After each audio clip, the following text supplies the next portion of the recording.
and welcome to Comics and Beyond, where we take a comic book storyline and we just roll with it, talk about it. I am one of your hosts, Bruno, and my other host, Michael. What's up? You guys know us, you love us. If you don't know us, why are you on this channel? I mean, JK, hi. Anyways, this week we thought we'd talk about two storylines, actually. One is Future's End, and the other is World's End, which were weekly comics that ended this week, but they're supposed to be leading into the DC Comics event, Convergence, which also began this week. So we thought that we'd do like a Things to Know Before Convergence episode. Number one, it's not Secret Wars. It's not Secret Wars. It's totally not Secret Wars. It's completely different. And I'll tell you why it's not Secret Wars, because it's called Convergence. Yes. But I mean, I'm sure we'll figure out how it's dissimilar from Secret Wars in this video, right? Yeah. Cool, man. So where should we start here?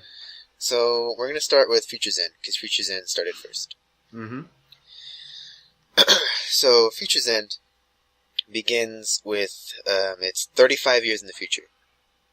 And this AI called Brother Eye has taken over. And what happens is, there's only like a handful of humans and superheroes left. And the story begins, if I remember correctly, with Captain Cold. And he's old, and he's got a beard, and he's waiting in this bunker, and they have the door open, and people are like, we need to close the door. Like, right now, they're coming. And he's like, no, he'll be here. And they're like, no, like, they're coming, we need to close the door. You know, and then, like, he picks up the phone, and he puts down the phone, and he's like, hold on, they just spotted him over in Bangkok. He'll be here in, like, 5 seconds. So you see the Flash run through the door, and he's like, close it. So they close the door, and then Captain Cold goes over to him, and he's like, Barry, are you okay? And he's like, it's horrible out there, Leonard, like nothing's left. And then you see that Brother Eye's robots have been following the Flash, so they break in through the bunker. And this is when you see that what Brother Eye's done is that he's turned all the humans and all the heroes that he's defeated into, like, robot bug things. And it doesn't sound too scary when I say it, but, like, looking at him, it's pretty gruesome. So, basically they start fighting him, and by the sheer number of the robots, like, they lose. And what happens is, if, like, you get cut or something by one of the robots, then you get infected, and you turn into it. Wait. So, the whole point of this one is zombies. Sort of. This is just the beginning. I'm listening. Okay. So,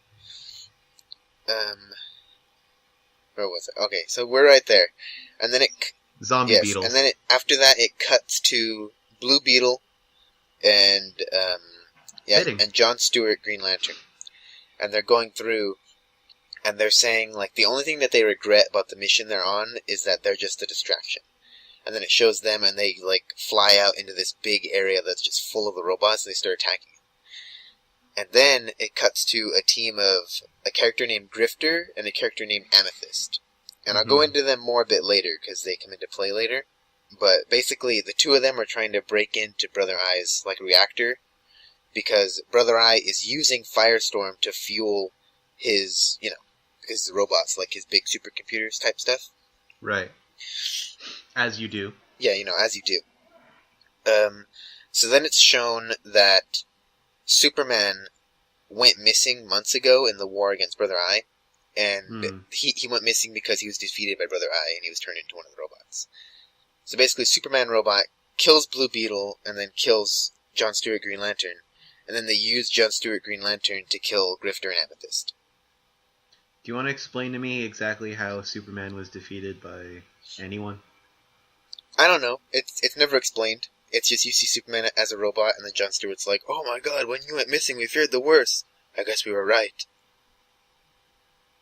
Wise words from John Stewart, as always. Wise words from John Stewart.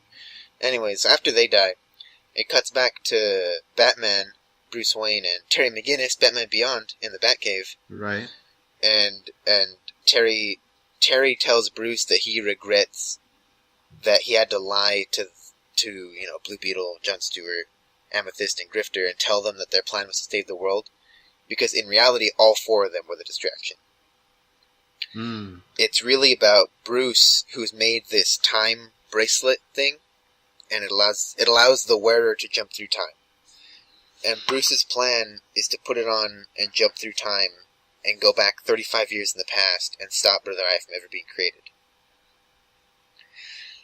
And that's when Terry gives the information that it was Bruce Wayne and Mr. Terrific who created Brother Eye 35 years ago. So right when they say that, the Brother Eye robots break in. Oh no. And they start attacking. And then they cut off Bruce Wayne's arm. No. So then Bruce Wayne takes the little bracelet thing off of his severed arm, and he puts it on Terry, and he's like, "You need to, like, this is on you. Like, I believe in you. You can do this." And he tells him a few things. He tells him, "I believe in you. You can do this." And he says, "I need you to do two things for me. When you go into the past, one, do not ever talk to Superman. Do not find him. Do not talk to him. Don't let him know you're there. Because he's a Boy Scout. He'll stop you." And then Terry's like, "What's the other thing?" And he's like, "Do not let me know that you're there and you're trying to stop Brother Eye from being created." And he's like, "But why? I can help you." And Bruce just grabs him and brings him close to him, and he's like, "Because if I find out that you're trying to stop something that I'm trying to build, not only will I try to stop you, but I will succeed." Cocky son of a bitch. So then Terry time travels back into the past, and it's really sad because Bruce is like on the floor, and all the robots are about to like go and like wreck him, and he's on the floor, and he's like, "I didn't live this life to die like this." And it's so sad. And then Terry... But you did. So then Terry arrives, and that's when you find out that inside of the Batman Beyond suit is an AI called Alfred. And Alfred tells him that he missed his mark. He's 5 years too late. So instead of going, 35 years in the past, he went 30 years in the past. Damn it. So basically, in the timeline of the comic books, there's the New 52 comics that go on, and Future's End takes place 5 years after that. And then, like, the Bug Apocalypse robot thing, that's 35 years. Right. So, the story picks up with Batman Beyond. He's there. He's trying to figure out what to do. And that's when he realizes that one of the Brother Eye robots followed him through the time stream and starts attacking him. Oh. Starts attacking him. And it's pretty important that you know that this Brother Eye robot is the Brother Eye robot version of a villain named Plastique. And Plastique's power is that whatever she touches will explode. That seems like a way more useful power than should ever be needed. It is. And it's really wasted on such like a C-grade villain. But anyway. A lot of good powers are. Like the Molecule Man. Oh gosh. Looking right at you, buddy. But anyway, so after that, it sort of like takes you around the world, lets you know what's going on, and it sets the stage in telling you that in the not too distant past, there was a war that happened because Earth 2 was being attacked by Darkseid. So the refugees from Earth 2 found a signal from, the New 52 Earth. So they jumped through a portal to come to our Earth to seek refuge, but Darkseid and his forces follow them.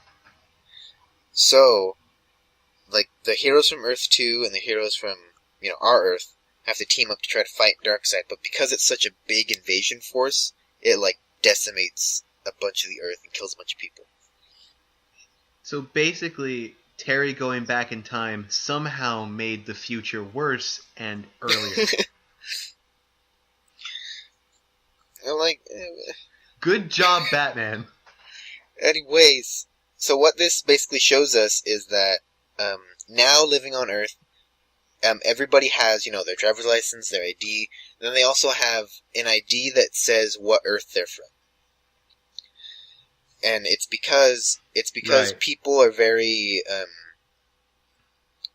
I suppose you could say that, like, the people from Earth 2, like, the Earth 2 doppelgangers are very persecuted against. Because people blame them for the Darkseid war thing. So there's dimensionalists. Yes. That might be the dumbest thing I've ever heard. Okay. But continue.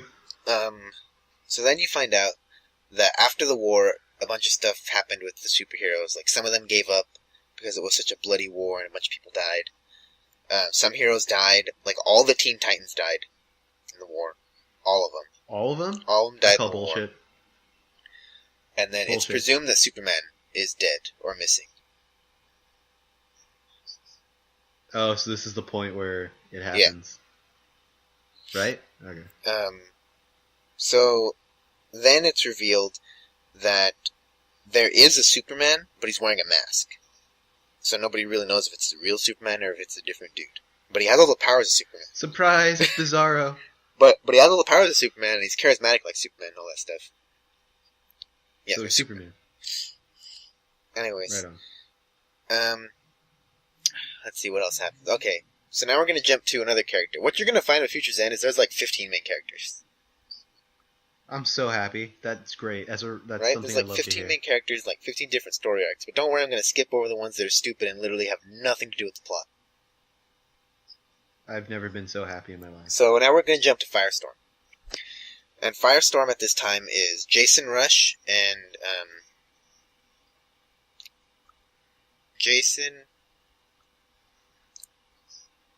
Yes. Gosh dang it. It's Jason...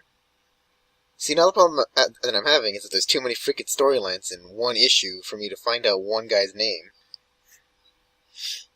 Did Frank Miller write it? Don't even get me started. From Frank Miller. Are you retarded? Are you dense? Are you retarded or something? I'm the goddamn Batman! So fucking perfect. You've just been I swear, dude, that's like the best. He swerves by, picks up Dick Grayson. You've just been drafted. Why? Here's what I want. I want Christian Bale Batman. Oh god. Doing that fucking comic. You've just been drafted. You've been drafted. Oh. Are you retarded? Are you? Yes. When I was little, my brother hit me on the head with a wrench. Hey man, it's too close to home. Have you found out his name yet? No. Because there's like 15 different storylines in one 22-page comic. Oh, boo-hoo. Look at me, I can afford comics.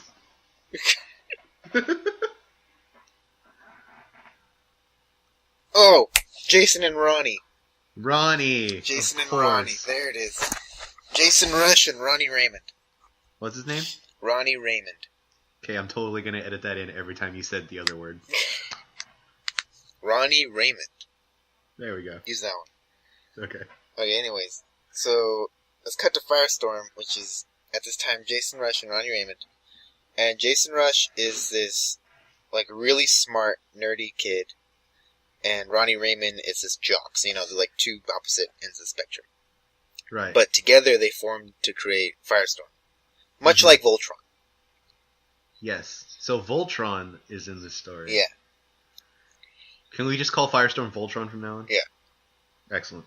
But anyways, so they get the call from the Justice League, which is really like a call from a call from Green Arrow saying that he needs the Justice League's help. Right. And Firestorm, they're the ones that are closest to Green Arrow.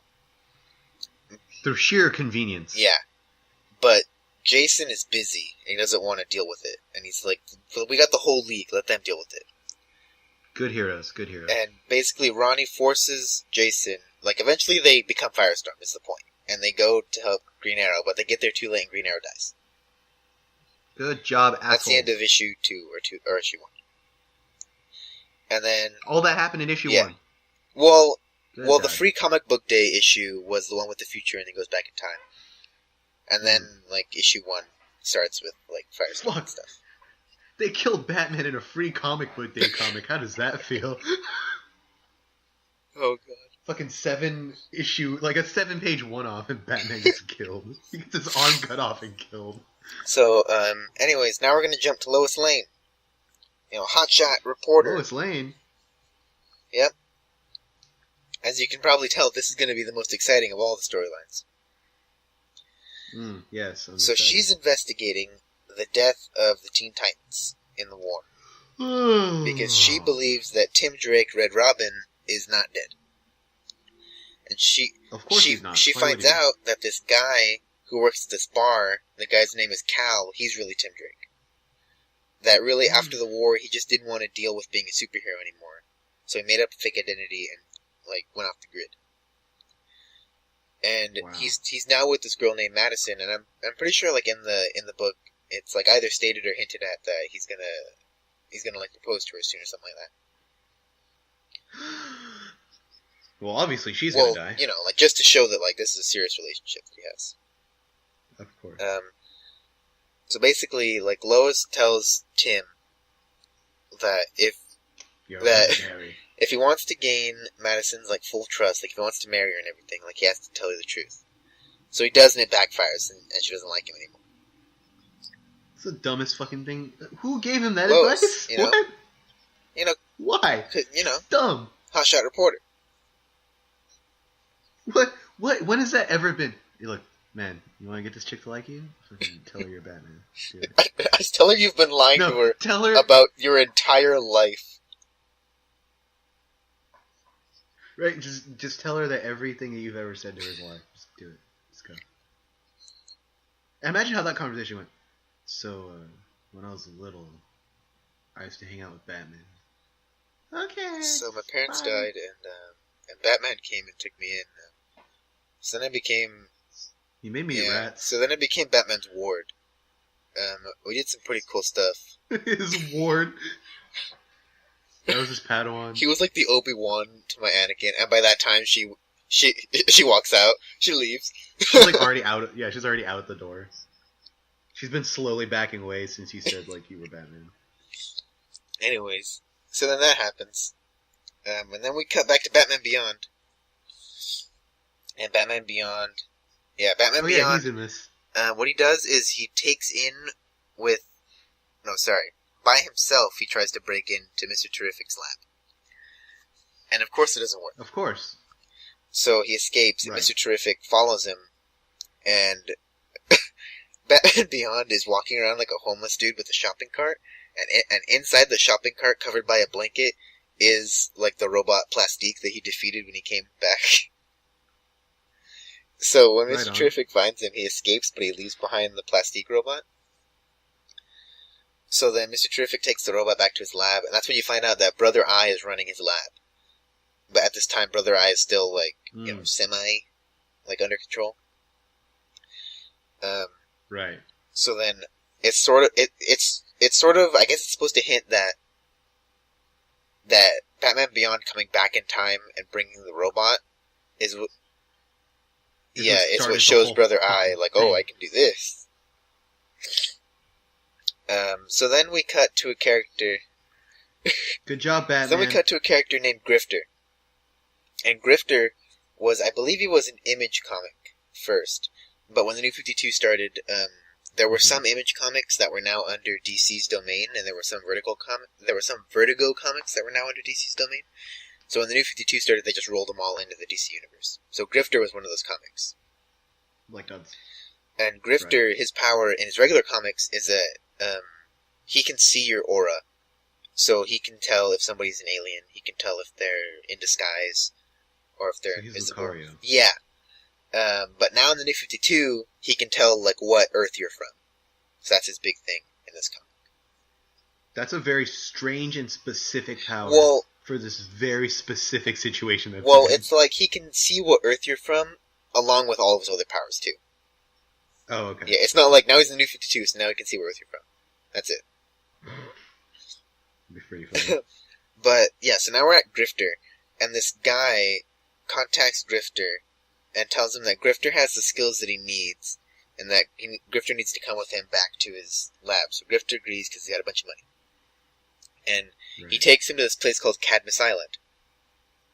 And on Cadmus Island is where they're keeping all the Earth 2 superheroes and supervillains that they can't trust. Oh my god. And Lois Lane is also trying to find this island too. but it's closed. So she flies over and she doesn't see anything. So she's like, oh, whatever, it was a lie. God damn it, Yeah. Lois.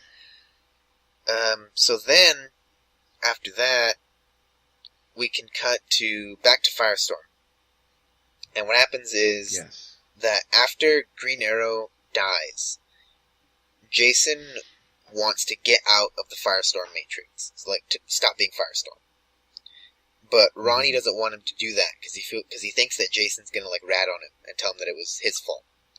So basically, he locks Jason in the Firestorm Matrix for 2 weeks.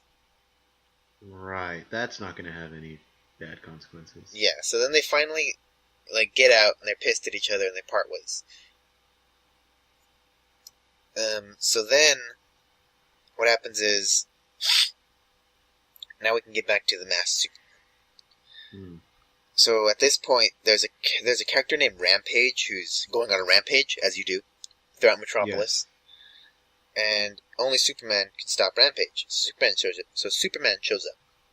Starts fighting Rampage. And Lois Lane is there, and she's, being ace reporter Lois Lane. She's like recording the whole thing. Well, I don't know, not really recording. She's like taking pictures. She's writing stuff down. She's watching. She's hanging out. She's hanging out. Doing Lois Lane type stuff. She's waiting to be captured. Yeah. Basically. So then, basically, Rampage is just beating the heck out of Superman. Right. And as one like does. he's like about to die. And it's really cool the way it plays out in the book because he's just getting wailed on and like beaten into the ground. And then Rampage picks him up and like grabs his neck. Like he's gonna snap his neck, and then it like zooms in on Superman's mouth because his mask broke, so you can see his mouth. And it zooms in on his mouth, and then like a little tiny text bubble comes out, and inside the text bubble you just see the words Shazam. And then a lightning bolt comes down and takes out Rampage, and you see that the masked Superman is really Shazam. Nice. It was pretty cool. That's pretty neat. Yeah. So then after that, basically, Lois Lane breaks the story to the whole world that the Superman they think is really Superman is really Shazam. Superman. Lois, what the fuck? Yeah. That was a point where I was like, come on. Oh, Especially because Shazam goes to her, and he's like, you can't break the story to people. Like, people need Superman. Like, they need that hope. And Lois Lane's like, yeah, but you're lying to him, so screw you. What the fuck? Yeah. So then, Batman Beyond, he takes in with these other villains. There's Locke and Key, right? Locke and Key? Right. I think, anyways, whatever. Is They're there a throwaway single characters. DC villain that's not a fucking pun?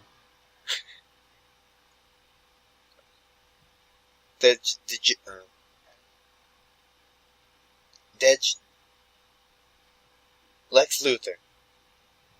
I'm sure there's something. Luthor is gonna be like some like weird like pre-post Germanic like word for like bald or something. I bet you. But anyway, so he takes in with these villains. Locke and Key, I'm pretty sure it's Locke and Key. But anyways, they're throwaway characters, so it doesn't really matter who they are. Right. They could be anybody. It's Red Shirt 1 and Red Shirt 2. Yeah, Red Shirt 1 and Red Shirt 2. And Plastique. Oh, okay. And throughout the story, you see that Plastique and Batman Beyond, they have like a sort of like kindling, like romance relationship.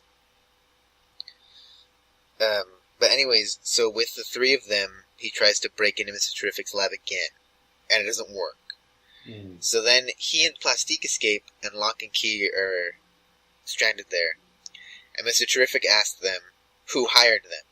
And they're like, oh, we figured it out the moment he walked in. And this is the moment where you're like, oh my god. Like, they're gonna find, like, Mr. Terrific's gonna find out that, like, it's Terry, it's from the future, and it's gonna get crazy, it's gonna get awesome. And then Locke and Key are like, it was Bruce Wayne, and you're like, God, you freaking idiots!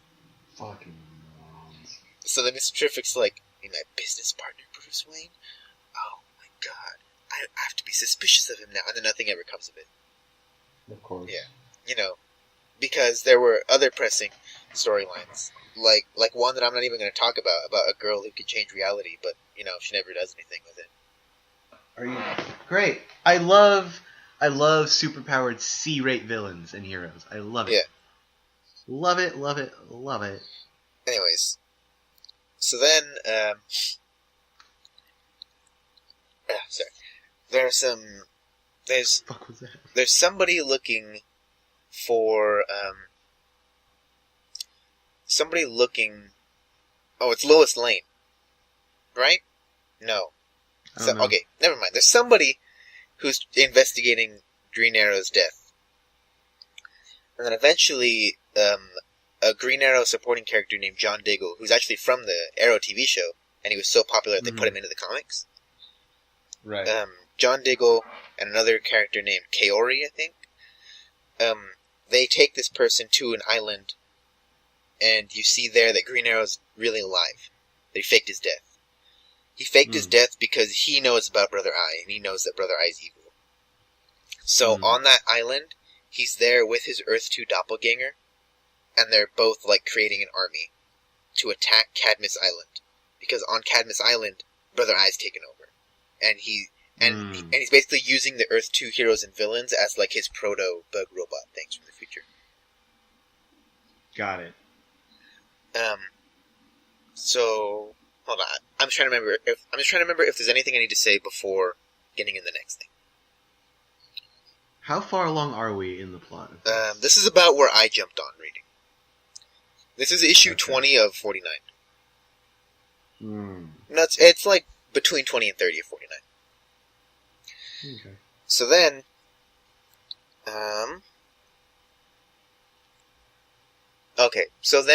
there's a scientist that Jason is working for. You know, Jason's the nerdy guy.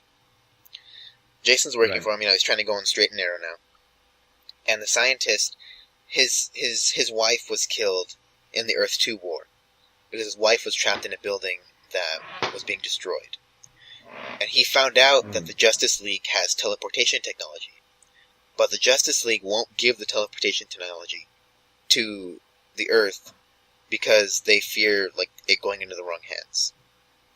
Which, you know, is like a valid reason. Them being the Justice League. Them being the Justice League, like they know, like, no, we're not gonna give you guys any more like weapons or anything. Like, we made that mistake enough times. You fuckers can barely handle guns. You want teleportation? Yeah. So basically, this guy is in his lab with Jason, trying to make a teleporter, and he blames the Justice League for the death of his wife because he feels that if they had the teleportation technology, they could have just teleported his wife out. Never mind the fact that, you know, you need like a pad and power. And also never mind the fact that there were probably thousands of other buildings also collapsing at that same time. Right? You know? This is by far the weakest Vengeance story I've ever heard. So he hates the Justice League. Like, so much so that he has, like, one of those conspiracy walls, like, in his lab. Oh, good. Like, pointing to all the Justice League members. The sign of any good villain. Yeah, so then when Lois Lane breaks the story that Superman's really Shazam, he's like, see, they've been lying to us about Superman. I wonder what else they're lying to us about. Oh, good. So that's happening. And then, Tim Drake's, like, former girlfriend, wife-to-be, she becomes friends with Jason. And, because they're going to the same college, and, I think she also knows the scientist. But, like, that's going on in the background.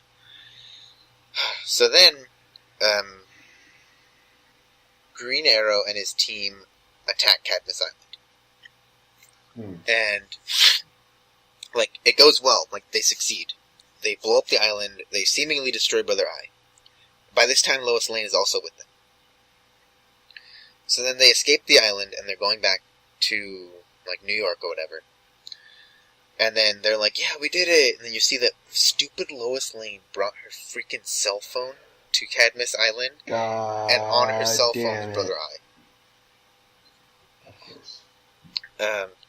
So then, after that, you see in the future that Brother Eye is keeping Mr. Terrific alive, because Brother Eye feels that Mr. Terrific is, like, its true father. Like, he calls Mr. Terrific father, and then he calls Bruce Wayne other father. I see. But he's keeping him alive, and basically making him watch as he destroys the entire world. So then he tells Mr. Terrific that, Bruce sent Terry back in time to try to stop him. So Brother Eye is going to send something back in time to try to kill Terry. And that's when you find out that Brother Eye took the body of Bruce Wayne and merged it with the body of the Joker and made them into this Terminator death machine, and is going to send it back in time to try to kill Terry. Now, that sounds like something an 8-year-old wrote. Yeah. Yeah. This is the ultimate bad guy. He's Batman and the Joker combined, and he's like the Terminator only. Especially because, like, he walks in and you see Bruce Wayne's face, and Mr. Terrific's like, Bruce, what have they done to you? And then his head spins around, and on the other side is the Joker, and he's like, oh, like some really crazy stuff. And you're like, oh, God, really? This is the dumbest thing I've ever Yeah, heard. it's like the mayor from The Nightmare Before Christmas. Hey, his head spins like that. 4 days till Christmas. But, so that happens. He goes back in time. We won't touch on that again for like another 10 issues, by the way. Oh, good. I'm so The happy. most interesting... Is it over yet? The most interesting storyline, which is Batman Beyond's, like, you can go like 6 issues without it coming up. I'm so glad. I'm getting that this isn't a very good... It's good if you have the patience for it. Okay, so it's not a very good... But anyways, so that all happens. Oh god, we have 2 more to talk about. So that all happens, and then in the... like, out in space, there's this group called Stormwatch. And it's like all these different people.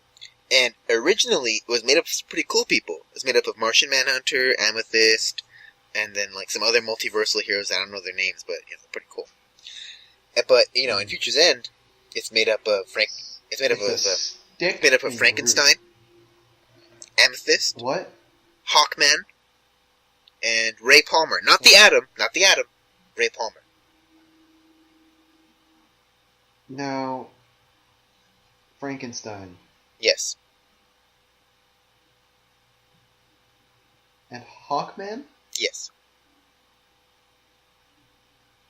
They just looked at a list of the licenses that they own and were just like, what can we throw at? Yeah, fuck it. Yeah. Basically. I'm so happy. Why is Frankenstein in space? Because he's Frankenstein. My head hurts. Keep going. Okay. So basically, Stormwatch gets attacked, and when they wake up, they realize that one of their teammates, who's named, I think it's the Architect or something like that, she's gone. And she's like this robot person. And Hawkman was in a relationship with the Architect, so they go look for her. Of course. What happened to Hawkgirl? I don't know. She's from Earth 2, in the New 52. So she was on Cadmus Island. She got blown up. Anyways. Right on. Back to this pressing story. So then Hawkman and the rest of Stormwatch go into the multiverse to try to find where the Architect is. And they use the Phantom Zone as like a wormhole to like pass through it like quickly. And that's when they... That can't possibly go wrong. What happened? That can't possibly Yeah, go wrong. that's when they meet Black Adam. Of course. So they fight off Black Adam because, that'd be a cool fight to see. So then they find the Architect. They crash land in this big metal dome. And they see that there's the Architect and then a bunch of other robots. And all of them have the 3 dots from, Brainiac. Right. And you see that they're all serving Brainiac now. Ooh. Now we're getting to the nitty-gritty. Yes. Let me see. Anything else going on I need to talk about? I kind of stick with Stormwatch. So basically, everything before this was just to get to Brainiac. Sort of. So everything before this was useless. Sort of. No. Green Arrow destroyed Cadmus Island. Okay. So basically what happens is, he freed some of the Earth 2 heroes. Some of them blew up. Yes. Anyways, back to Stormwatch. So, that's when you see that they're all serving that big Brainiac thing that you saw in Convergence issue 0. Right. Yeah, fucking Unicron. Big Brainiac. Okay. I'm calling him Unicron. That's what he is. Okay. We'll call him fine. Unicron Brainiac. Yeah, to differentiate Unicron him from the other Brainiacs. Unicron. Final So you see form. that they're all serving Unicron Brainiac. Yes. So then, like, they fight him, and then they realize that Ray Palmer didn't come with them, so they're fighting, and they're getting, Good job, like, completely asshole. destroyed, and that's when you see Ray Palmer show up, and he's finally become the Atom. Like, he's wearing his Atom suit, he's got everything. He's got a big sword, and he comes in, and that's when you see where Ray Palmer's been. Ray Palmer went back to the Phantom Zone and told Black Adam that if he fought with them, then when they got back to Earth, he'd let him free. So he brought Black Adam with him. And Black Adam goes and takes on Unicron Brainiac by himself. And And he actually does a pretty good job. He holds him off. Oh. So then they take the Architect and they try to escape. But, Brainiac follows them. Mm-hmm. So then they get back to Earth. And Stormwatch works for an agency called SHADE. And I don't know what SHADE is an acronym for, but it's an acronym for something. Some heroes are damn entertaining. Yes. Not the ones in this program, though. Yes. Anyways, so the leader of SHADE is like this organism thing. Right. And it, like, has the power of, like, telepathy, mind control, stuff like that. So, It's an all-knowing blob. yes. So, Mm. what happens? They need SHADE to work with the Justice League, to work with Mr. Terrific, to stop Unicron Brainiac. Totally forgetting about the other But robots. the organism inside of the leader of SHADE won't let him do it. So they kill him. Mm. That solves that problem. R- So then, up in space, Unicron Brainiac brings this big, sort of space station looking thing, except it's shaped like a skull. And then right. on Earth in New York, Unicron Brainiac lands with this machine and he plops it into the ground. Then this beam of light shoots from the space station down into the machine, and then it forms a dome over New York.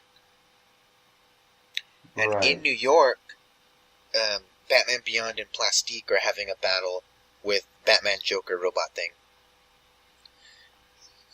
Does it have a name, or is it just It's just Batman Joker robot thing. So anyways, they're Okay. fighting it, and they seem to defeat it. So then they go into Mr. Terrific's lab, because they figure this is the best time to try to get in there. Right. So then that's when you see that everybody in the lab is dead, because Brother Eye killed them. Because Brother Eye is enacting like his end game, now that shit's going down. Mm. So then all that's going on, and the Justice League and SHADE, Mr. Terrific and Batman, they're all working together to try to stop Unicron Brainiac. So then, this is the point where I'm going to back up a little bit. In Africa, John Constantine is walking around seeing the world because he's quit being a magician and stuff after the war because of the stuff he saw.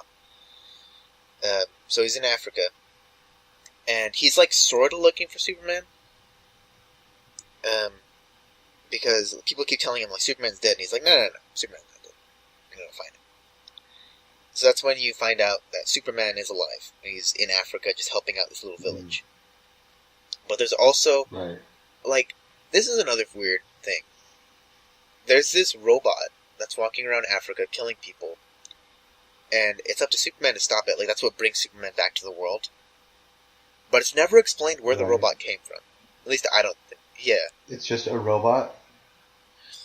Right on. So anyways, that's what brings Superman, like, out back into the world. Superman goes with John Constantine back to Metropolis, because John Constantine tells him, like, Brainiac coming, you're the only one who can stop him. So he goes back to Metropolis, like, and Superman's got this really big, thick beard, and like, long mullet hair. So then, Superman tries to ditch John Constantine, and I'm only saying this because this is, like, one of my favorite parts of the whole book. Superman tries to ditch John Constantine, so he puts on his Clark Kent, like, uniform, so he puts on glasses. So he's walking around, and then John Constantine finds him, and he's like, hey, big fella, have you seen my friend? I'm looking for Superman. But like you look nothing like him, like with your glasses and everything, and your hair combed over. But like do you know where he is? I haven't seen him. So then Superman like takes off his glasses and is like, "Real funny, John." And he's like, "Oh, Superman! Oh my gosh, that's a really good disguise. How long have you been using that for? That's really good." It was pretty funny when I was reading it. That's pretty funny. So basically, like the Superman. army is trying to like break the dome so that the Justice League can get in, but they can't. So they're like, "Oh my god, what are we gonna do?" And they're freaking out. Did they try? No, going because like the under? dome goes like into the earth, and then later you're gonna see that it like cuts out New York and Manhattan, and just like lifts them up, and it starts to like take them into space. But anyways, that's going on, and it seems like all hope is lost, and then Superman shows up, and it's really cool because one of the jet fighters, he's like, "Oh my god, is that who I think it is?" And then another jet fighter like brings up like his little visor thing. You see that he's got the tears in his eyes, and he's like, "My god, it's Superman." And then like you finally see like Superman in like his Superman, like he's got a Superman T-shirt on with like the Superman symbol, and he's got his cape, and then Superman is able to break through the dome. So then Superman being able to break through the dome is what allows the Justice League to teleport in. So then they all start fighting a Unicron Brainiac. Yes. Wait, they teleport in? They could be using that technology to save someone's wife. This brings me back to another point. You reminded me of that. So,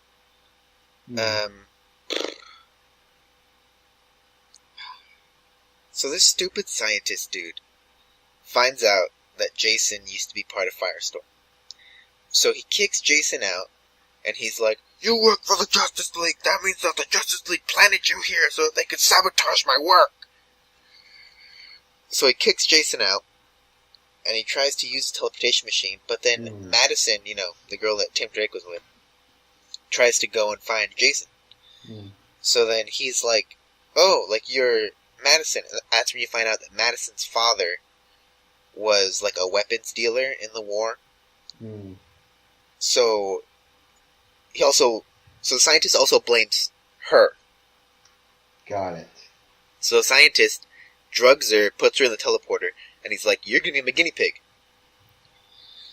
So then Jason, Ronnie, and Tim Drake all team up to try to break in and save her.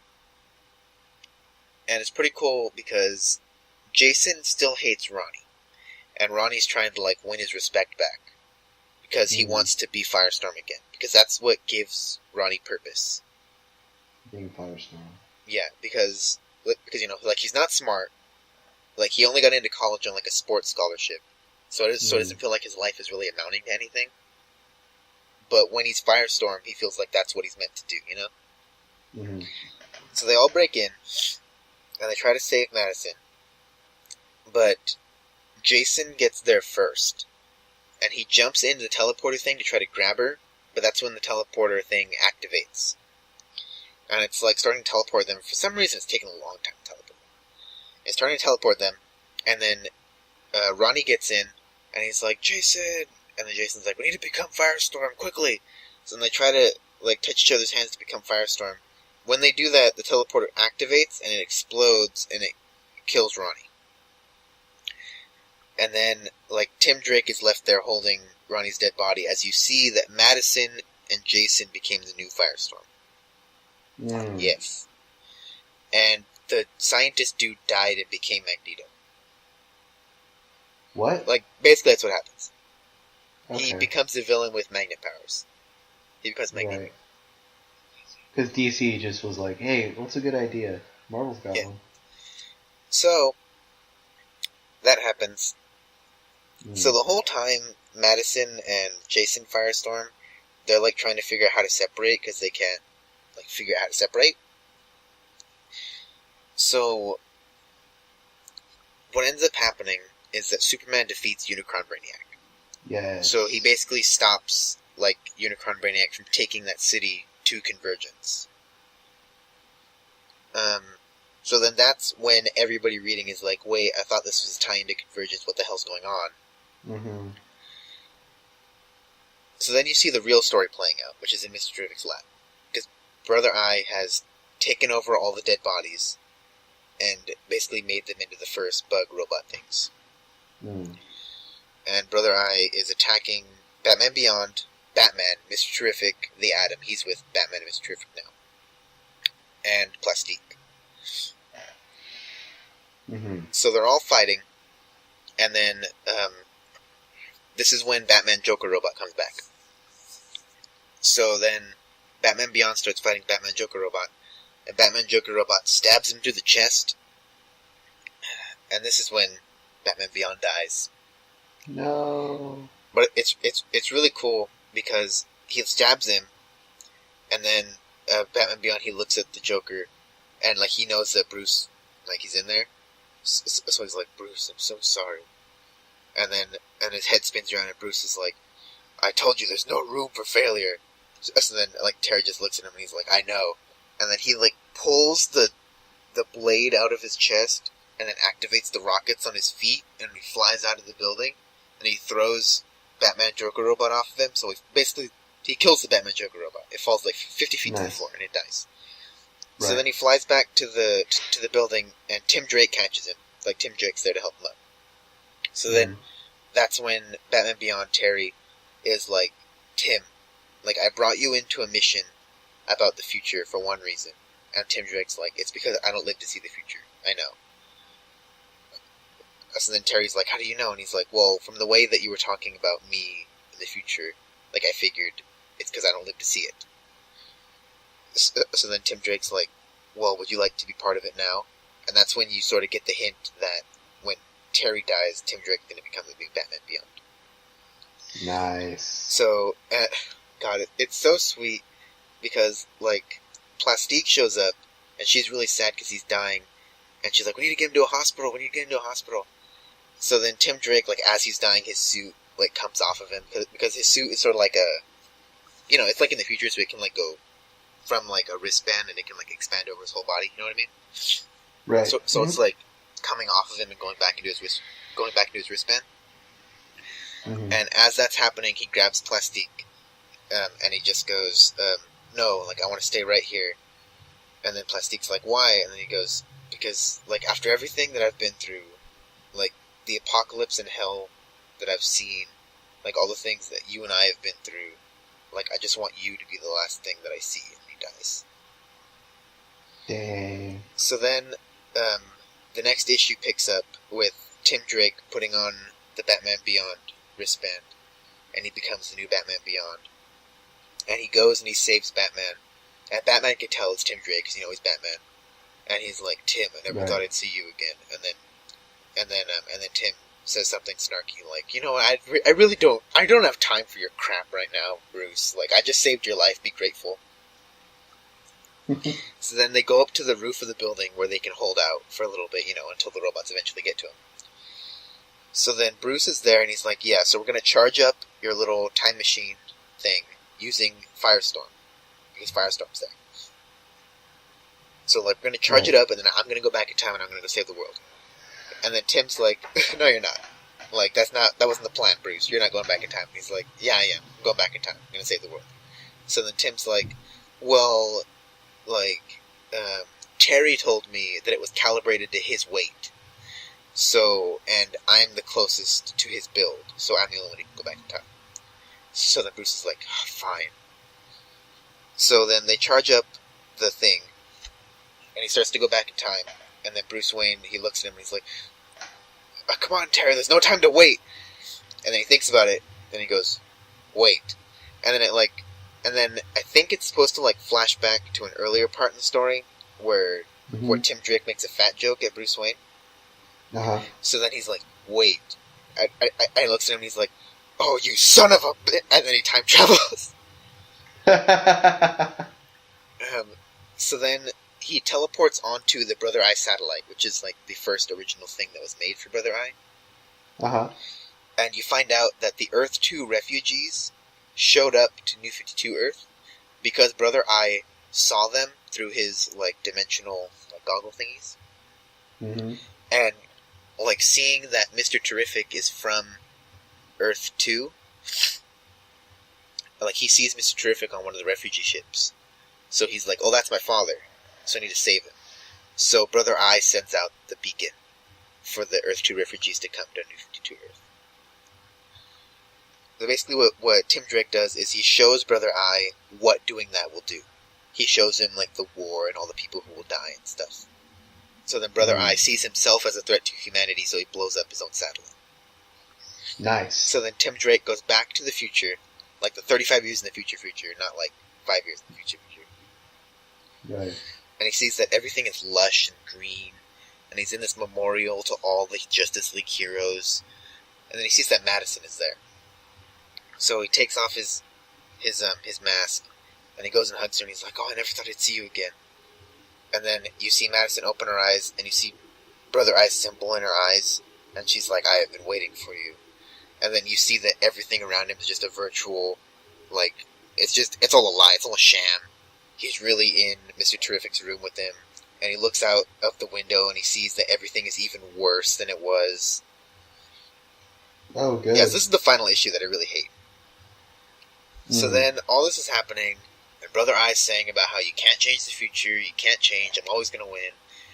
And then these refugees break through the windows and start shooting up the place. And they take Mr. Terrific, and they take Tim, and they go into this bunker, and they start talking. That's when you see that Ray Palmer is the leader of the refugees, and Madison is there, the real Madison, she's there. So then Madison is like, no matter what we do, we can't change the future, like Brother Eye won. So then the final page is Tim Drake stepping out of the little bunker that they're in, and he sees that, like, the sky is red, like, the city around him's been destroyed, like, the moon has the freaking Brother Eye symbol on it. Of course. So then, like, the last thing is, like, him stepping out and looking up at everything, and he's like, no, he hasn't won. Not yet. And that's it. That's the end of Future's End. Which is really stupid. That's a dumb ending. Yeah. Like, you go through all that, you go through 49 issues, all at $2.99 a week. For a shitty cliffhanger that no one cares about. For a cliffhanger which doesn't fulfill anything. For a cliffhanger, it's basically like, pick up Convergence issue 1 to see where this story goes. Can I already tell you I'm not excited for Convergence just because of this and, like, issue 0? Yeah, but now I can tell you about World's End, because World's End is freaking awesome. Oh, fuck, we have another one to talk about? We're an hour in. World's End is a lot shorter than Future's End, though. Oh, good. World's End is only 22 issues. Okay, so let's talk about this, and then we'll get in our little review of issue 0, I guess. Yeah, I'll try to cut this one down as much as I can. Okay, don't sacrifice, like, what we need to know. So, let me give you a little backstory on Earth 2. I told you about... Yeah, because you mentioned it a lot in the last one, but I'm not too sure. Okay. So, Earth 2...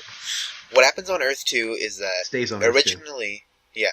Originally, the only heroes in the Justice League were Superman, Batman, and Wonder Woman. Yes. Actually, those are the only 3 you need, really. And Apocalypse attacks in Volume 1, much like how in Volume 1 of Justice League, Darkseid attacks. Yes. It's basically the same thing. Uh-huh. I love repetition. Like, Volume 1 of both series happen at the exact same time.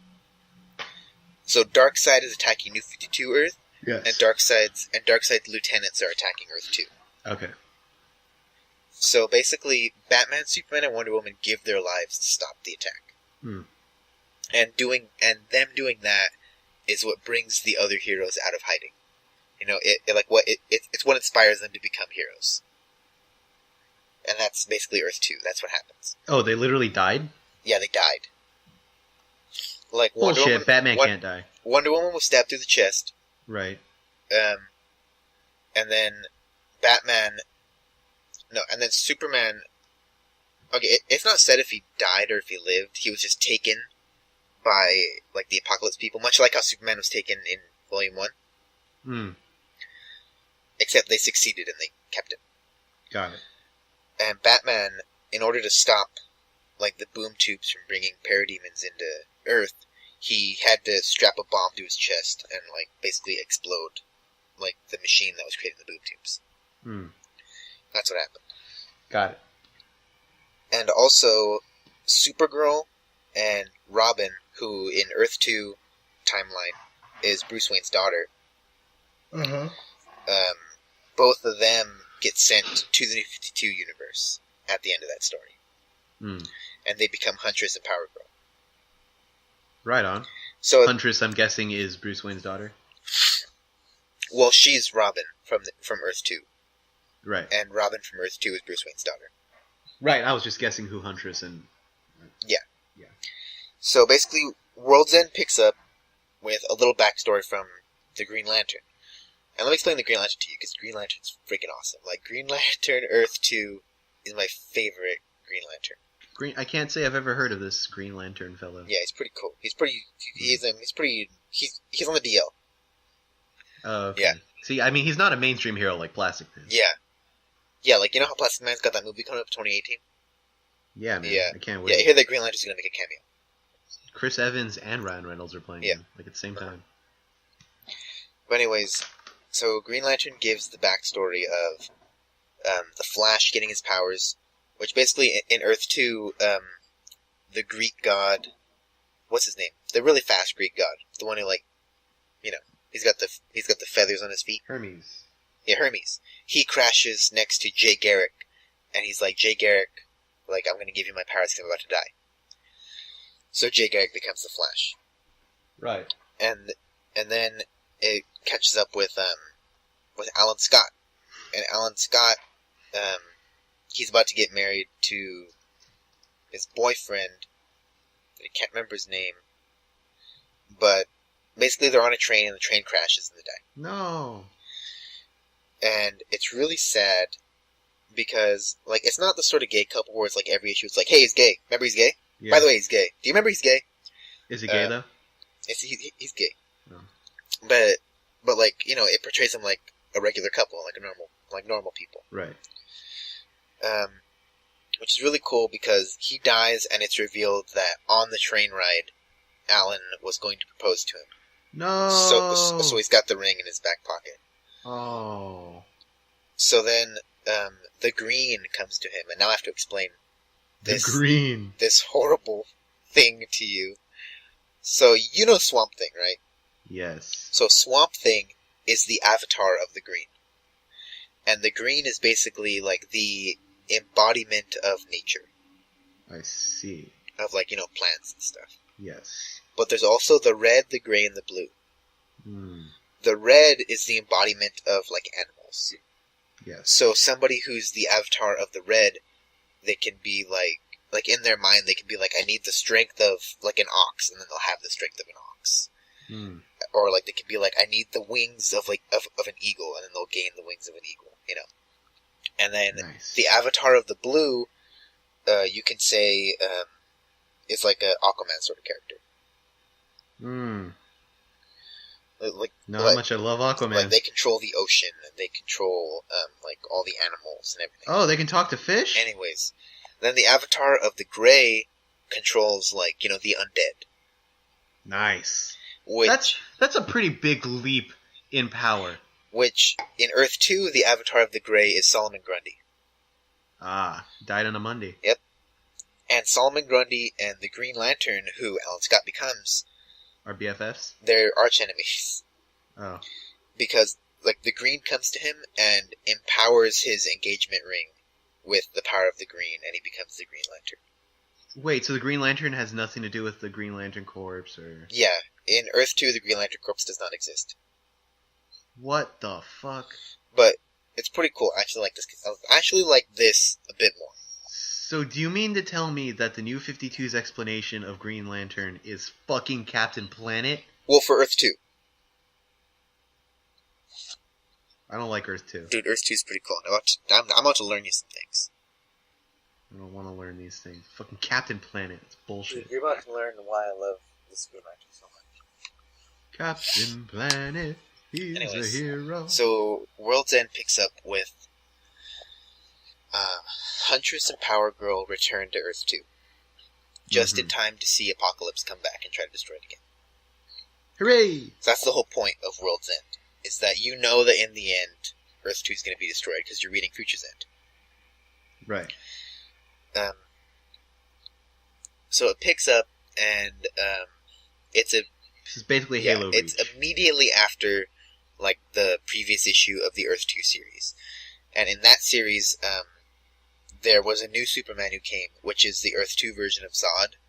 But in that universe, but in Earth 2, sorry, he's a pacifist.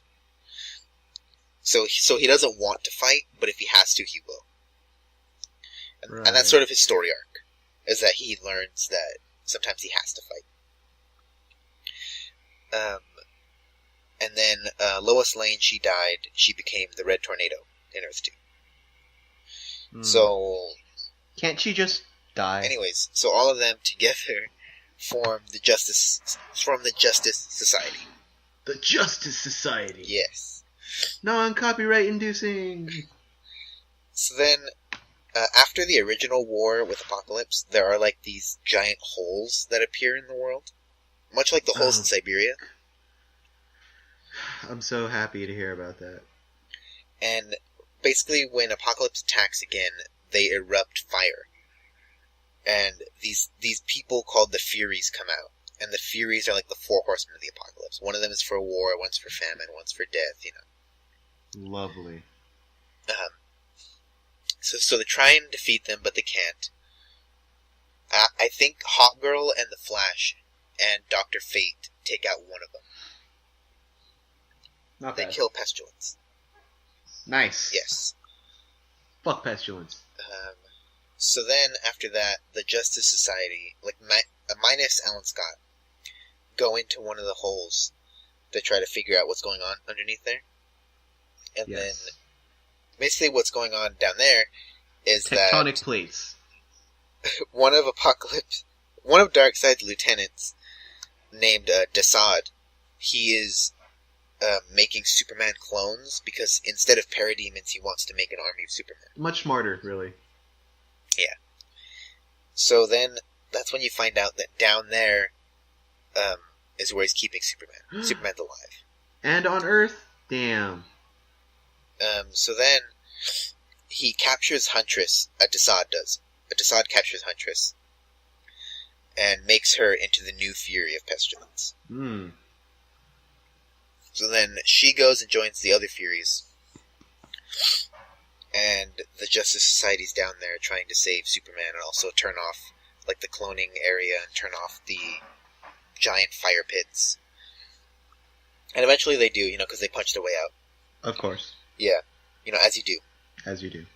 So they make it out, and then what ends up happening is that Superman's alive, but he doesn't have his powers because he's been drained so much. So he ends up like actually dying, like giving his life to turn off like the cloning process and to destroy the fire pits. Excellent. So then Superman dies, and then it cuts back to Alan Scott, so you can see what he's doing. And the Parliament of the Earth has called him, which is basically like the Parliament is like the actual like gods of the green, the gray, the blue, and the red. And they tell Alan Scott that he needs to like call together the other avatars. They need to come together to fight the Furies because they're the only ones who have Council of the Crayola shall meet. So it's pretty funny because Alan Scott and Solomon Grundy are the first to team up because they're like the closest to each other. But Solomon Grundy's always like, you know, I could take you out right now if I wanted to, but you know, I just don't want to. And Alan Scott's like, Grundy, just shut the hell up, dude. Like, we just need to finish this. Just shut up. So then they go to the Avatar of the White. The Avatar of the White is like, you know, of the air. He's like an earthbender. He's like an airbender, sorry. Right on. And that's when you find out that the Avatar of the White is Alan Scott's husband-to-be. But because he's like fully given into his role as the Avatar, he doesn't remember Alan Scott. Damn. So then they meet him, and then they meet the Avatar of the Red, who's not the Avatar of the Red anymore because she's been killed by the fire pits and stuff. So the Avatar of the Red's off the table. Like immediately they're already at disadvantage. So then the three of them have to go and try to fight the four Furies. You know, one of them being Huntress. I like how they've introduced this concept of like the four, like the different elements, and then right away they're just like, but two of them, fuck it. Yeah. So then you find out that Aqua Woman, in this universe has been keeping the Avatar of the Blue like chained up in Atlantis for when she really needs to use it. So then she's like, I think this is a good thing that I should use it for. So then she unlocks him. Let's go. All right. And who is the Avatar of the Blue? It's just like this big tentacle monster. An endless selection of superheroes to choose from. We get Cthulhu. Yeah. So then the tentacle monster goes and joins Alan Scott, Solomon Grundy, and the Avatar of the White, Alan Scott's husband-to-be. Right. And they go and fight the Furies. And they can't defeat the Furies. They're too powerful. Mm-hmm. And eventually the Justice Society teams up with them, and the Justice Society takes out Huntress. Yay. And when they defeat Huntress, she becomes Huntress again. Pestilence, obviously the weakest of the Four Horsemen.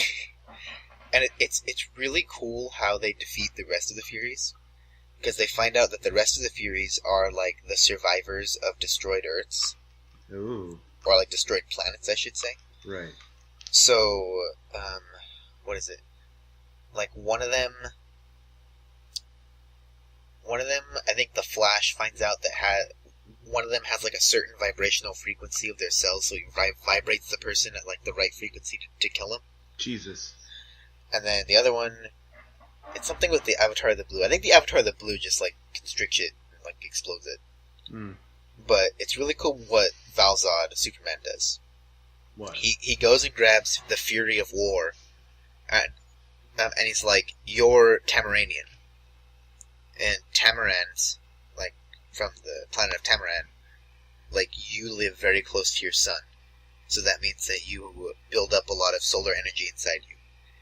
Well, I live on solar energy, so I'm just going to take it from you. So he grabs the Fury by her head and just extracts all of the solar energy from her. You know what that's called? Huh. That's called a loophole because the writer didn't know what to do. That's pretty cool. That's like the Balchinian scene from fucking Men in Black 2. Anyways. So then what happens? That the Furies are dead, and then it cuts to Mr. Terrific, this guy named Sloan, Mr. Miracle, Big Barda, and I think that's it. Nice. And all of them are attacking Apocalypse. Because what they figure is that if they can defeat Apocalypse before Darkseid wakes up, then they have a fighting chance. Because Darkseid is currently healing from his fight with the Justice League. Okay? Right. Because, they, like, gouged out his eyes. Yeah, that was pretty intense. Yeah. So... I like how he's healing from that, by the way. Yeah. They'll grow back. So, of course, they fail. And Darkseid awakens. Yes. And Darkseid wrecks them all. Mm-hmm. So then Darkseid begins his assault on Earth. And as one does. And I suppose this is a good time for me to tell you that there is a new Batman, part of the Justice Society. Mm-hmm. This Batman is Thomas Wayne.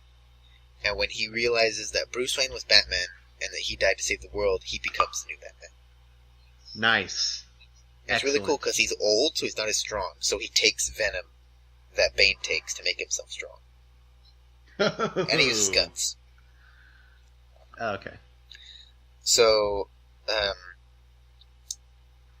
Batman and Huntress, because Huntress is like that Batman's granddaughter. Right. That Batman takes Huntress with him on a journey to find like Bruce Wayne's final contingency plan. And Bruce Wayne's final contingency plan is that he made a codex with all of the DNA sequences of everything on Earth, like all the history of Earth and everything, so they can restart on a different planet. And that's when they also find Red Arrow, who's, the Green Arrow of Earth, too. Right. So then all that's happening, and then up in space, Mr. Terrific, Sloan, and Mr. Miracle, they find this ship that can carry, I think it's like 100,000, or 500,000, or 200,000, something like that. A big number. A big amount of people. And they're like, we can get people onto this ship, and we can escape. And they're like, but, like, there's not enough room for everybody. There's 2 million people left on Earth that we need to get out. So, they create this plan that Sloane makes up, where they're going to open up a dimensional rift and pull in ships from other dimensions. Because you know how there's like a different world for every choice you make? Well, that means that there has to be other Earths where Sloane made the same ship, but because Apocalypse is attacking their Earth, those Earths don't need that ship. So they take all the ships from all the different universes. So basically, with all the ships, they can get the humans off Earth. So that's happening, and basically I'm just going to cut closer to the end, because really it's just like a bunch of fighting that happens. Right on. Fighting happens. Wild plot appears. Go. So then, like, as the Avatars are fighting, who were they fighting? Well, when they were finishing up the Furies, like, the Furies destroyed, the Avatars, except for Alan Scott, because he's awesome. And it's a really touching moment, because the whole time, like, Alan Scott's been like, I know you, like, to the Avatar of the White. And he's like, I know you know me, and he's like, I don't know who you are. And then the Avatar of the White is about to be killed by one of the Furies. And as he's being killed, he starts to scream, and he's like, somebody help me. And then, Alan Scott, he's up in space creating this barrier from his power to try to keep Apocalypse away for as long as he can. And he hears the Avatar of the White just start screaming, Alan, help me! Alan! So then he like goes back to Earth and destroys the Fury of Death in like one hit. But the Avatar of the White is dead. And that's when you find out that the Fury of Death was pregnant. Like, oddly enough. So, the baby that she has is like the pure incarnate of, like, you know, death. So it burrows into the Earth. so it goes into the Earth, basically wrecks the Parliament of the Earth, and then starts going to the core of the Earth to destroy it. And Alan Scott goes to the Parliament, and he's like, if you guys give me all your power, I can go down to the core and I can stop it. And the gods are like, we'll give you your power, but you can't go down there. Like, because you'll die. We'll need you for other stuff. Because basically by this time everybody's accepted that the world's gonna be destroyed.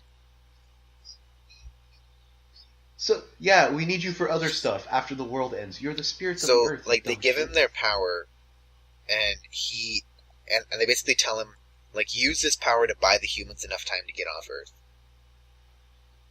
So he does, and he goes back to space to try to create that barrier, and it only worked for so long.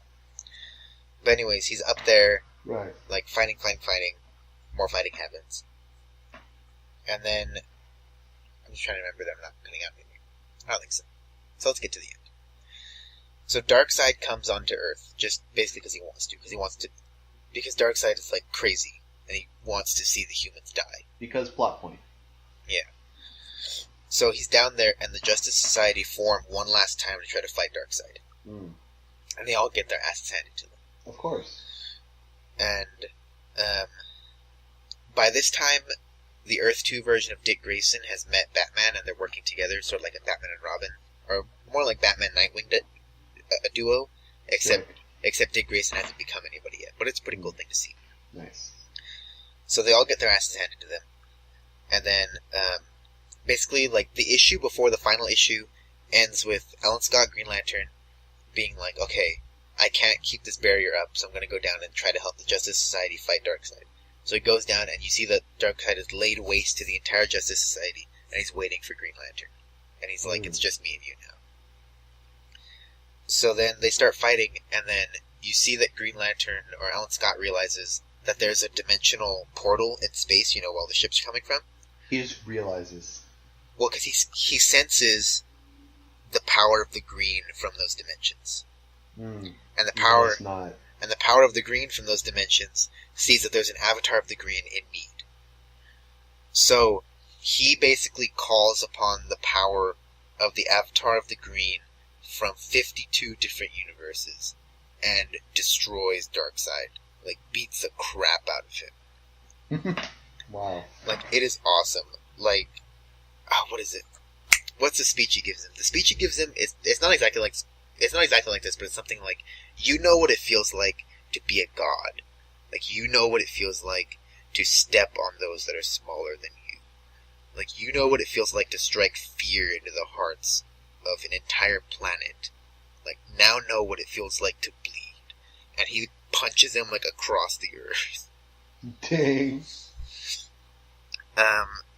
So basically, that happens, the humans escape, and the humans are in their ship, and World's End ends with all of the people in the ship, like, getting ready to jump into Lightspeed to try to find a new planet, being like, I can't believe we just left the Justice Society on Earth, like, they're gonna die.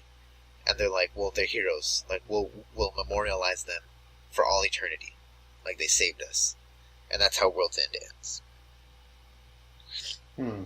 So, what I'm thinking, now, really quick before we get into Convergence Issue 0, what I'm thinking is that, because you didn't see the Earth get destroyed at the end of World's End, Convergence Issue 1, which will be next week, is going to show Ultron Brainiac show up to Earth 2 and take one of the cities before it gets destroyed. And that city city is going to be one that has the Justice Society on it. Because from what I know about Convergence, the Justice Society are going to be the main characters of Convergence. Alright. I gotta say, I'm not excited for Convergence. I'm pretty excited for Convergence. I just don't... Yeah, but again, this is because you're more of a Marvel guy. I am, but honestly, Marvel's doing the whole... Like, they're doing it so much better. I will admit that they're doing it better, but I don't know. I'm excited for both equally. I don't know. Like, this is just...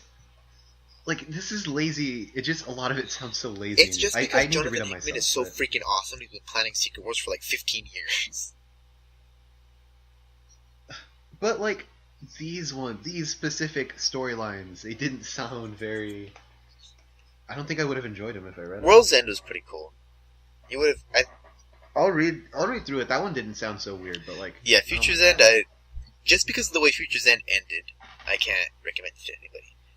But because at the end of Future's End, even though, like, it ends, like, pretty lackluster with, like, the humans being like, well, memorialize them and they leave, like, seeing Green Lantern Alan Scott, like, become, like, an all-powerful god and destroy Darkseid, that's pretty freaking awesome. But, like, at least Marvel, like, at the end of the comics that are leading up to Secret Wars, tell you how they're leading up to Secret Wars. Yeah, like, basically Future's End and World's End end with, like, and be sure to buy Convergence Issue 1 to see how the end of this book ties into Convergence. If you hadn't have told me that these were the ones that follow Convergence, I wouldn't have known what the fuck you were talking about. Like, I would have just thought they were done. Like, those were just their stories. Yeah, I will say, though, if Convergence wasn't happening, and World's End was just the next story arc of Earth 2, it would have been really cool. I think we'll agree to disagree. Well, like, of course, if it ended a bit differently, if the Justice Society made it off of Earth with the humans. I just wish there was, like... I just wish there was some logic to it. Well... Anyways. We're going to disagree on this forever. We're going to disagree. I think it's just because with you, like, everything has to be logical, everything has to follow the laws of physics and everything, and me, I'm just like... And you like superheroes. Yeah, me, I'm like, it's a comic book, whatever. That works. Oh my god. So, what do we want to say about Convergence Issue 0? Well, let's give, like, thoughts. Like, just real quick, what did you think of... I'm gonna tell you what I thought it was about, like what I read. Well, first just tell me, was it good, was it bad, or was it in the middle? Was it meh? It's only a single issue, so I can't judge it, but I didn't like it. Really? As an intro to Convergence, it makes me not hopeful for this series. Like, that's like the opposite of me. I really like this issue. And I'm actually more excited for Convergence after reading this issue. I feel like if I hadn't heard about Secret Wars before this, I would like it. But this just seems like it's regurgitating both like the Matrix and the ending to BioShock Infinite at me. Oh. Like, there's been 32 of you. You've tried this 32 times. It's like, then fucking stop doing the same thing over and over again. He wasn't saying that there were 32 of him and they all tried the same thing a bunch of times. He was saying that Superman has tried the same thing 32 times, but it just keeps erasing his memory because he wants to mess with them. So he's like, I'll let you remember That's this even dumber. That's even dumber. At least my way was oh, look, there's the universe. Well, because it's more that Brainiac, like, hates Superman. Like, he loathes He does, Superman. that's true. He just wants to screw with him as much as he can. And then, okay, so then here's another thing that was like, so the planet manifests itself as Brainiacs? Brainiac made the planet manifest itself as a bunch of its alternate versions. But why? Because Brainiac isn't always on the planet to govern the different cities that are there. So he's like, oh, I'll just take... I think what it's meant to imply, and what we'll find out in later issues, is that he took the parliament of that planet and made it into, like, a being that he could control.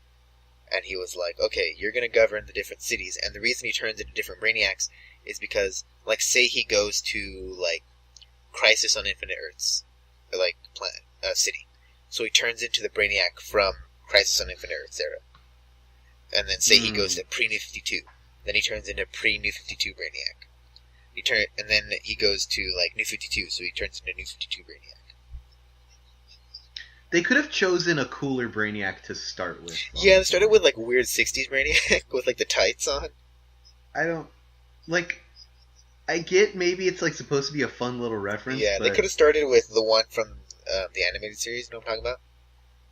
Yeah, it's like, why is he fighting Piccolo? I don't... Yeah.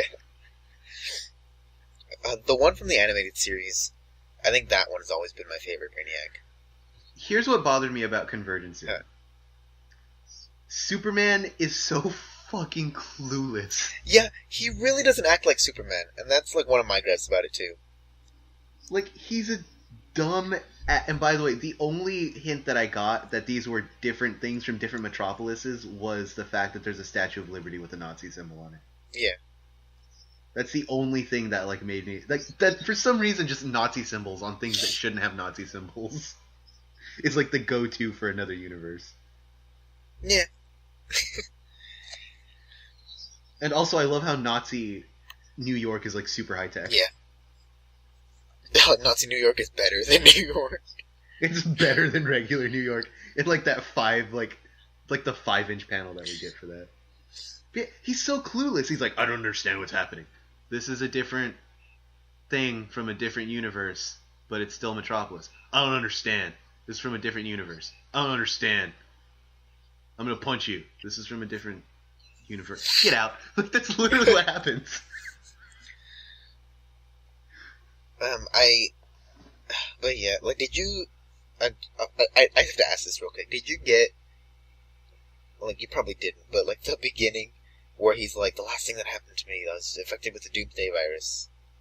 Yeah, it, like, picked him from, like, when he died or something, right? So there was a storyline that happened in the summer, right after... Yeah, I remember he got infected with the Doomsday virus. Yeah. And at the end of that story, he gets Brainiac and takes him into a black hole, and that's how he defeats him. Right. And then the next issue of Superman after that picks up with him exiting the black hole and coming back to Earth. So this is supposed to be what happens in between. In between. Yeah. Oh. Because at the end of that story, you just see Brainiac, and he's, like, on this asteroid, and he's like, where am I? And then you see that around him there's, like, shards of, like, different Earths playing, like, different scenes from different, like, iconic comic books. And then you see, because, like, before the New 52, Brainiac had, like, a definitive, like, what's it called? Word art that his text was always in. Uh-huh. And that word art appeared and it was like, subject found, Vril docs, like, Brainiac number 00 whatever. And then at the bottom, it was something like, you have been terminated, or, like, your services are, like, no longer needed, or something like Oh yeah, well the one thing they didn't play was like all Brainiacs have ever been serving this one central Brainiac. I thought that was cool. Yeah, I thought that was really cool. I actually I do like the design for the Central Brainiac too. The big Unicron Yeah, big thing? Unicron Brainiac. I don't know. Like it looks so different from any Brainiac that like I'm used to, Yeah, and I think that's why it's so off-putting to yeah, I me. see what you mean. But it does look cool. Like honestly, I wish like Galactus looked like that, or like just one of those bigger villains. Like I wish that's like Yeah, it's a good villain design. it is pretty cool. It's like all spiky and shit. I love the page where it's Telos. By the way, that's like the embodiment of the planet. That's what it's called. His name's Telos. His Yeah. name's Telos. Okay. So I love when Telos looks yeah, cool. Telos looks pretty cool. I feel like Telos. I don't know why he transforms into Brainiac when he can look like I that. feel like Telos is like a mismatch. Like him as himself is like a mismatch of a bunch of different Brainiacs. He does Yeah. look like it, but like there's like the only thing that gives that away is the Brainiac symbol on his chest, though. Other than that, he looks more like I don't know, like a buff Thanos with Omni. Yeah. gear. Also, the art really threw me off sometimes when it was like overly muscular. Yeah, the art style in this comic likes to change a lot. I've noticed. Yeah, like it's really awesome at some parts. Like it's really awesome in the scene when Telos shows him in all the different universes Superman dying. That was was awesome. cool. But like, I'm trying to find what pages. It's like 2 pages before he gets blasted off. Yeah, I feel like there's one where like he sticks out like his arm, or like he grabs him and his arm looks like it's like covering up his face, and he's like, It's the one. It's the one where he's punching Telos, and his chest is like 7 times bigger than it should ever be. That does the no, you won't get the reference. Never mind. Like I've heard of barrel chested, but never box chested. Have you seen the picture of Captain America where his chest is like 7 times? Yeah, that's what I was gonna Oh. reference. My God, that picture is so bad. Where's Comic book artists need to stop. I think that might have been Jim Lee, actually. Yeah, it was it Jim was Lee. Jim Lee, I think. Because during the 90s, Marvel tried to reboot. if it Yeah, wasn't Marvel Jim Lee, I'm tried to sorry. reboot their continuity, but it didn't work because it was really stupid. So they just went back after like a week. Also, I'm sorry, but if your introduction to Convergence is followed by a who's who in I Convergence, like that. you might want to recheck I issue like 0 that of because it Convergence. tells you what all the different cities are going to be. But it's also like, read this and then just tell me that it's not Secret Wars. Like, Well, yeah, but like, does Secret Wars have 2 Captain Carrot and the Amazing Zoo Cruise? also, I love how is your favorite here? Probably not. Oh my god, I saw that the Vampire World was there, and I was like, oh god, it's gonna go down. DC 1 million? Check. Superboy in the 30th century? Check. Casey the Cop? Check. Who the fuck are any of those people? Don't you know, man? No. Okay. So, Junior, closing thoughts on Convergence? I'm pretty excited for Convergence.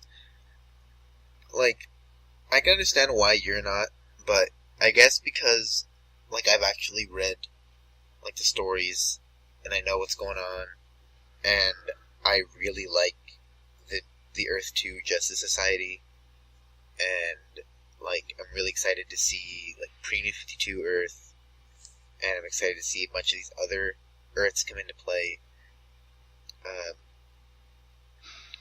But I think issue 0 was I think like it was enough to get me excited about Convergence, and I feel like that's what it set out to do. I think what excites me more about Secret Wars is that in the weeks leading up to Secret Wars, Marvel is just like, you want new characters? Fuck you, here's new characters. And they've just been like throwing new stories at us like for this whole time. Whereas Yeah. DC is just like, you already know the stories, we only have like 2 universes. Fucking, here you go. Yeah, like I can see somebody who's been reading comics a lot more than me being like super excited for like the pre-Crisis on Infinite Earth's Earth, and like the post-Crisis on Infinite Earths, and pre-Zero Hour, post-Zero Hour. Like, I could see somebody being like super excited for those, especially somebody who like for some reason really liked the '90s DC. Yeah, I mean, everyone can have their own, I guess. Now, here's what we need to see. We need to see the Frank Miller universe Batman coming through and just fucking murdering everyone. Oh my god. That'd be horrible. I just want to see Frank Miller. Just Frank Miller comes through? Just like Frank Miller just comes and murders everyone. Frank Miller, George R. R. Martin, Alan Moore, they all form like the horrible, terrible, awesome Writers League. Yeah. Convergence issue 1. We just spoiled it for you guys. I'm sorry. But yeah, I'm pretty excited for Convergence. So, do you have anything you want to say? As much as I'm not looking forward to Convergence, that doesn't mean that I'm not going to enjoy it. I'm probably going to enjoy it a lot. Like, I know that much. I just know that I'm not looking forward to as much as Secret Wars. But I will say, the concept of like building the perfect version of like this like Metropolis was really cool. Of like how he was trying to like make it perfect. Yeah. Real quick, I really liked at the beginning of issue 0 where Superman's like, "Where am I?" And then Brainiac, he's like, "Throughout all the universes, all the dimensions, you always call my attention." And then it just shows Brainiac just like looking at Superman. And then I just thought that was a cool thing. That like no matter where Brainiac goes, he's always gonna be like, "Alright, where's Superman?" Well, I mean, Brainiac can't really exist without Superman. Yeah. It's like, I mean, there's basically a Batman and Joker story, just not as I feel like developed. I feel like this, like coupled with the coming years, like will develop that relationship more. And that'll be really awesome because I love Brainiac. Yeah, Brainiac's cool, man. He's a good villain. Yeah. But yeah, that should just about wrap up our In this very long podcast Convergence. style. But yeah, so we're not going to report on Convergence like every week with our Comics and Beyond thing. Well, what we're going to do is at the end of every month, we're going to wrap up like what happened that month. Yeah, we'll just do a basic wrap up, and hopefully that'll be easier to follow than just putting out a video every day, because that can get really hectic. Yeah.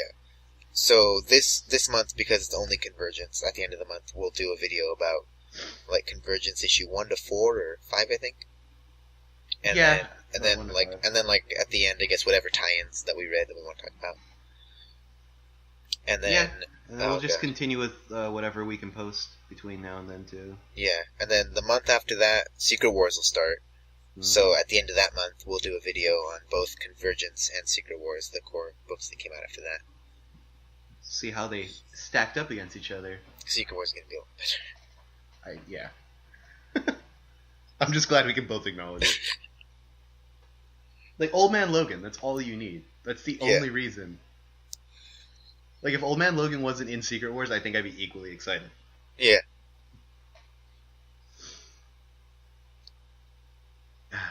But all right. Well, I think it's pretty safe to say that next week our Comics and Beyond episode should be issues 1 to 23 of New Avengers. Yep. So basically everything before the Time Runs Out story. Well, not 1 to 23, like 1 to 8, and then... Yeah, 1 to 8, and then we skipped all the freaking tie-ins to Infinity and Inhuman. Basically, yeah, everything that has to do with Secret Wars. Yeah. So basically... Which might be spoilers. So basically next week begins our lead-up to Secret Wars. Mm-hmm. So, and we'll be sure not to tell you who the bad guy is. I'm sorry. Because that's a horrible spoiler. I'm sorry, Mike. It wasn't... No, don't worry about it. It's It wasn't my fault. I only spent I don't know how long just like excited to find out. Just to hear it spoiled in a side conversation. It wasn't my fault, man. Well, thank you for joining us today, folks. I hope you learned something. I know I learned a few things today. You learned that Future's End ends very lackluster, just as it began. and World's End was pretty badass. What did you guys learn? Write it in the comments. If you learned how to love, give us If a you like. thought that this video was too long and boring, please like, comment, and subscribe. And yeah, that's pretty much it. Hope you go out, read Convergence. I hope you like it better than I will. I think that's a fair thing to say. Fair thing to say. I'd say. If you do go out and get Convergence at your local comic book store, ask them if they have any variant covers, because I saw that one of the variant covers, instead of having a bunch of the alternate versions of Brainiac, it has all the alternate versions of Superman, and that looks pretty awesome. That sounds Yeah, way cooler. It's Do pretty that. awesome. I should have gotten it, but I didn't. Better have Barack Obama Superman, because You he's mean awesome. Earth 23 Black Superman? My fellow Americans, I'm going to kick some ass. Marvel Americans. Today, we're here to talk about the... That turned to Jeff Goldblum. I don't As people in see, with, the, see, I have to fight United States. Brainiac, and, Alright, let's be done now. Done. That's it. We're ending on Jeff Goldblum. Life finds a way. Bye. Bye.